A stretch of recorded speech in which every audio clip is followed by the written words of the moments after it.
What is going on, YouTube? Today we're going to be talking about the 2023 Chevrolet Colorado Trail Boss. Before taking a look inside, we'll start on the outside. And first and foremost, looking at the front end here. GM did a great job on the looks of this truck. Obviously all new generation, brand new body lines. The hood is fantastic. And this being the Trail Boss, you do have the wide body kit as well. Now, a couple things we do have to ding the truck for. First and foremost, the headlights. These guys are halogens. It is not possible to get LED headlights from the factory on a Colorado Trail Boss. It's 2023. For a $42,000 truck, you should be getting LED headlights. Also, down below, there are no fog lights, just these plastic covers right here. And then another complaint that I've heard is going to be the bumper. It is cheap, hard plastic, but honestly, I don't mind it too much. I'd rather it be black plastic than paint, because if it's paint and you get rocks chipped, then you're just going to be having to fix that paint. Much rather have the plastic get chipped.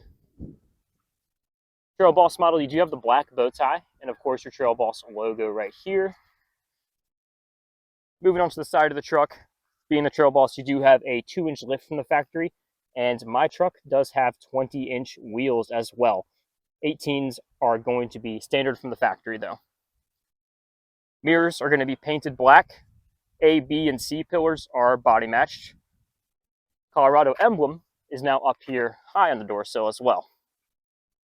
Now my truck does have some assist steps. Those were just a dealer added accessory. Those are not standard on the truck by any means.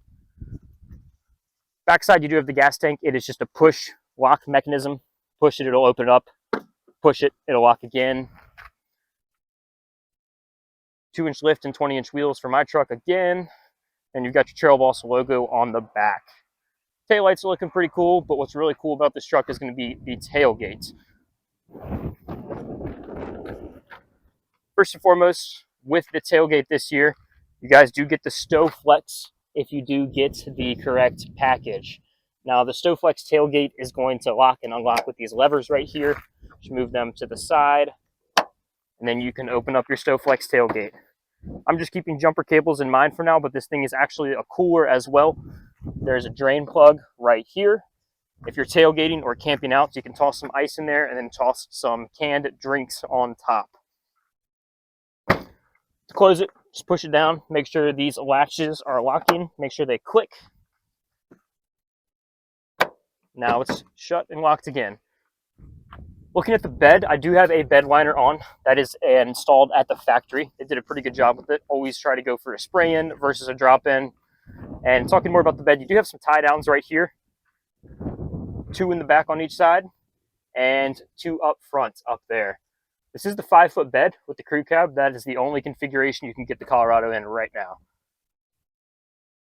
A couple more things about the tailgate here. You do have a ruler on the back of the tailgate.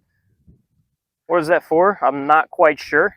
Maybe if you're fishing and you catch a fish, you want to pop it up here and clean it. You can measure it before you clean it. Not too sure. But with this being the Trail Boss, you also have this little Easter egg. Mountains on the top of the tailgate. Love to see it. Close up the tailgate, and you do have a backup camera. It's going to be standard on all of the Colorados, as well as side steps on each side.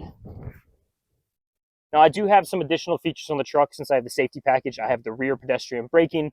These little circles are sensors. It'll beep at you if you're backing up and there's something behind you. On the passenger side, you do have the Trail Boss logo again, 2-inch lift and my 20-inch wheels again, side steps just like the other side, as well as another black painted mirror. Overall, truck looks really fantastic. Couple dings on the exterior, the headlights, no fog lights, a cheap bumper, but all said and done, truck looks great. You cannot beat the looks of this new Trail Boss. Now let's take a look inside the truck and see what we're working with. So before we go in the truck, there's one final thing I'd like to point out. The doors don't automatically unlock. You know how most cars, if you have your key fob on you, the doors will unlock? Let me go ahead and lock this. Walk up to it, pull the door handle. Nothing happens. You have to manually unlock the truck every single time. You're coming up to get in the truck and your hands are full, you got a grocery run, hands are full with whatever. You went to the hardware store, make sure you remember to manually unlock your truck. before you try to get in, because it will not open up. So let's talk about one of my favorite parts of this truck, the updated infotainment. Obviously, everybody knows the previous generation Colorado was old and felt old. Not quite as old as some of the competitors out there. Toyota Tacoma. Not going to name drop any competitors. Respect everybody's trucks. Trucks are just cool. Cars are cool. But yeah, this infotainment kills it. First and foremost, it's running an Android operating system. The screen is extremely snappy and has a great resolution. You do have navigation built in, connectivity to the Play Store where you can download Spotify, SoundCloud, YouTube Music, whatever you use. You can actually play your music directly from the infotainment system rather than having to hook up your cell phone. Go back home here, look at some of the off-road modes. First and foremost, you've got Baja. It's going to show you your steering angle, transfer case. Right now I'm in two-wheel drive, as well as your GPS coordinates. Terrain mode is going to show you your pitch and roll, as well as your tire pressure. And overlanding mode gives you a compass as well as displays your elevation. I do have the technology package, so I've got 360-degree cameras. If I go back here, you can see everything. As I turn the steering wheel, it shows you the trajectory of your wheels. Super easy, extremely helpful for somebody who's maybe not as comfortable driving a truck as they should be. Now moving below the infotainment, you got climate control, fan speed on the left, as well as temperature on the right. Even below that, you have some controls here for the AC as well. Tell the truck where you want it to push the air out of, and then 2 buttons for front and rear defrosters.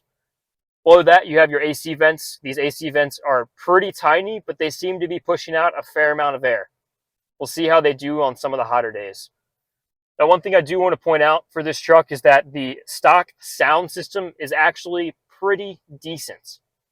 Previously, I owned a Subaru, and the Subaru's stock sound system was horrible. The speakers were basically made from cardboard and felt and sounded horrible. So the first thing I did with the Subaru was replace the speakers. With this truck, it sounds pretty all right from the factory. No complaints. Probably won't be dumping any money into a sound system anytime soon. Now moving below the infotainment, we'll talk about this extension of the center console. First and foremost, you have auto start stop, your hazards, as well as lane centering, which is going to be part of the safety package, I believe. Below that, you have 1 USB-C port and 1 regular USB port. Moving further down, you have a little slot for your cell phone or sunglasses or whatever you could fit right there. And you have your gear shifter as well. Shifter is no longer on the steering column like it was in the previous generation. They moved it to the middle. Beside that, you have your mode selector, 2 high, 4 low, and 4 high, as well as the auto, and then an electronic parking brake. Even lower, you do have 2 cup holders right here. I've got some spare change in mine, as well as a Starbucks refresher. 2 cup holders, good enough for me. There are 2 additional cup holders on each the passenger door and the driver's side door. Now talking about the steering wheel and the whole setup of the truck right here. First and foremost, you do have push button start now. There's no longer a physical key like the last Colorado. You have one thing coming off of the steering column. This is going to control your windshield wipers and your turn signal, but that's it. Like I mentioned before, your headlight switch is now on the infotainment in a touchscreen. Steering wheel controls are all there. Right side is going to be your Google Assistant, as well as your audio and your screen selector. Left side is going to be your cruise control. I do have the technology package, so I have adaptive cruise control. You can set your follow distance and it'll speed up and slow down for you automatically. But by default, cruise control is not a standard option in the Colorado. You need the Convenience 2 package at least to get regular cruise control, or the technology package to get the adaptive cruise control. Now up here, your screen is going to be, I believe, 4 or 5 different screens. First and foremost, this is my favorite one. It shows you the most information. Shows you your tachometer, your speed, has a thermometer on there. It's 83 degrees outside. Shows you your mileage, fuel tank, fuel levels, as well as engine and oil temperature. You hit this button on the bottom right of the screen of the steering wheel.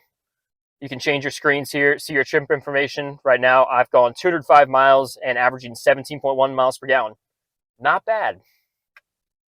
Next screen is going to be your audio screen. It'll show you who is playing, artist name, and song track. Next screen is going to be kind of more for an off-road oriented screen. It'll show you your pitch and your roll, as well as your steering angle. If I move my wheel, steering angle changes. Right now it's telling me I'm in 2-wheel drive as well, since I'm just driving around town. Go to the next screen, it's just your miles per hour. Super clean. And that'll take us back to the original screen. One more thing to note on the steering wheel is you do have audio controls on the back right side and the back left side. The right side is going to change your volume. The left side will go forward a track or go back a track. Now, one thing I will ding this truck for is going to be the actual steering wheel itself.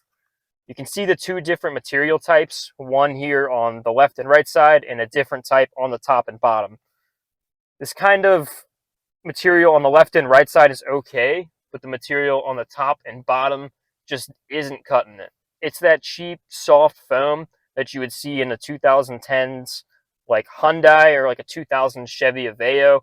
Kind of like a hard plastic with foam underneath it. Just feels extremely cheap. Not super stoked on that, but that's the only thing that I'll ding the steering wheel for. All right, so we've shown you the infotainment as well as the steering wheel and cockpit of the truck. Now let's talk about a few other things. First and foremost is going to be material choice. You hear that? That is the sound of the cheapest plastic known to man. It's everywhere. Covers the entire dash as well as the doors. Same thing on the doors. I guess one perk is that it's easy to keep clean, but it also scratches extremely easily and just feels extremely cheap. One nice thing is you do have cup holders, both passenger and driver door. Just 2 extra right there, so 4 total in front with the 2 behind your shifter. Another thing to point out is the interior lighting. It's halogen, surprise, surprise, just like the headlights. Go on, GM, it's 2023. What are you doing? Give us LEDs already. For a $43,000 truck, you should have LEDs. Moving over to the driver's side door. Few extra controls, obviously all your windows, a little bit of camo, nice touch, and then lock controls. Same thing as the other door though, just cheap plastic material. So let's talk about the fit and the feel of the back seat.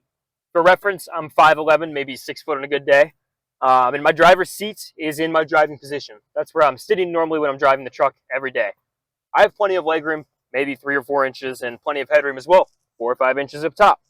I know that there are some trucks out there that are a lot cramped and a lot tighter. Toyota Tacoma.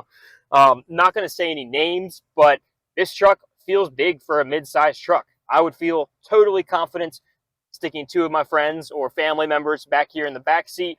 I don't know if I would stick 3 adults. That might get a little cramped. The middle seat is a little tinier, but it's a mid-sized truck. What more could you ask for? 10 out of 10 on the back seat with the AC vents and plenty of space for passengers. Now we've talked about space in the back seat of the truck. Let's talk about some of the features back here. You do have 2 AC vents. They're tiny, but they do push out some air. Your passengers will have no issue back here in a cold day with some heat or a hot day with some AC. Since I do have the Convenience One package, I do have the defroster on the rear window as well as the sliding window. That's only for the convenience package on the Trail Boss, though. Looking at the door frame, you do have some cup holders down here.